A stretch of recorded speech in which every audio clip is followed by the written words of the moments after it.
दाता के दरबार में, सब लोगों का खाता मेरे दाता के दरबार में। सब लोग प्रभु के बड़ी बड़ी मर्यादा, किसी को कोड़ी कम नहीं मिलती, मिले न पाई ज्यादा। किसी को कोड़ी कम नहीं मिलती, मिले न पाई ज्यादा। इसीलिए तो वह दुनिया का जगतपति कहलाता मेरे दाता के दरबार में। सब लोगों का खाता मेरे दाता के दरबार में, सब लोगों का खाता। चले ना उसके आगे रिश्वत, चले नहीं चालाकी, चले ना उसके आगे रिश्वत, चले नहीं चालाकी। उसकी लेन देन की बंदे रीत बड़ी है बाकी, उसकी लेन देन की बंदे रीत बड़ी है बाकी। समझदार तो चुप ही रहता, मूर्ख शोर मचाता मेरे दाता के दरबार में। सब लोगों का खाता मेरे दाता के दरबार में, सब लोगों का खाता। उजली करनी कर ले बंदे, कर न करियो काला। उजली करनी कर ले बंदे, कर न करियो काला। लाख आंख से देख रहा है तुझे देखने वाला, लाख आंख से देख रहा है तुझे देखने वाला। देखिए, एक और अध्ययन पूरा होने के पश्चात अब उनका समावर्तन संस्कार होना था, उनको जाना था।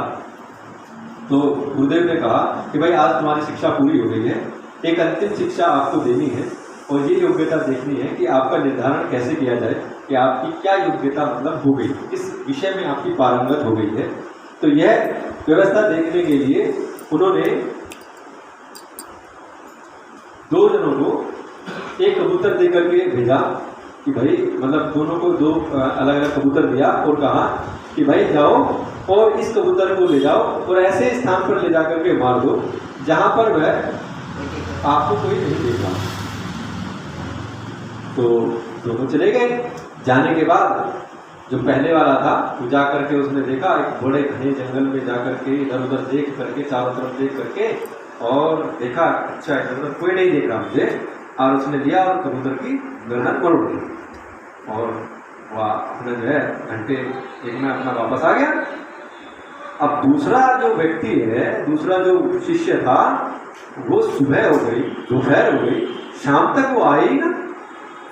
और जब वो वहां कबूतर को लेकर के ऐसे स्थान में ऐसी गुफा में गया जहां कोई उसे नहीं देख रहा था, और उस कबूतर को देख करके मन में एक विचार आया उसको, यार कबूतर को मारने का कोई बहुत बड़ा काम तो है नहीं, और गुरुदेव जो है क्या नाम है इतनी शिक्षा हमें देने के बाद एक ऐसा काम तो हमें नहीं दे सकते हैं कि भाई मान लिया हमारा काम भी हो और एक चीज अच्छे भी है। तो उसने विचार किया और आंखें बंद करके उसने सोचा कि मतलब क्या करना चाहिए। तो उसके मन में एक भाव, अंदर से एक आत्मा ने उसको प्रेरणा दी कि भाई मैं चाहे कितना भी किसी को कह दूं, लेकिन परमपिता परमात्मा जिसको सर्वव्यापक कहा है, कण कण में विद्यमान कहा है, वह तो हमें देख ही रहा है। और एक और मन में विचार कूदा कि भाई कोई और देख रहा ना हो, देख रहा हो, यह कबूतर और मैं, हम एक दूसरे को तो देख ही रहे हैं। और बहुत हाथ थक करके उसने जो है वो कबूतर को ले करके अपने आश्रम में आया, और आश्रम में आकर के उसने गुरु से कहा, अरे मूर्ख, तुझे एक छोटा सा काम दिया था, पूरा दिन लगा दिया, रात्रि भी तूने कर दी और तेरे पे कबूतर नहीं बना। गुरुदेव के चरणों में गिर करके कहने लगा, महाराज गुरुदेव, आपने कहा था, आपने कंडीशन रखी थी, आपने नियम दिया था कि देखिए कि जहाँ इसको मारना है वहाँ पर कोई इसे देख ना रहा हो, मुझे ना देख रहा हो, लेकिन मुझे ऐसा कोई स्थान नहीं दिखाई दिया।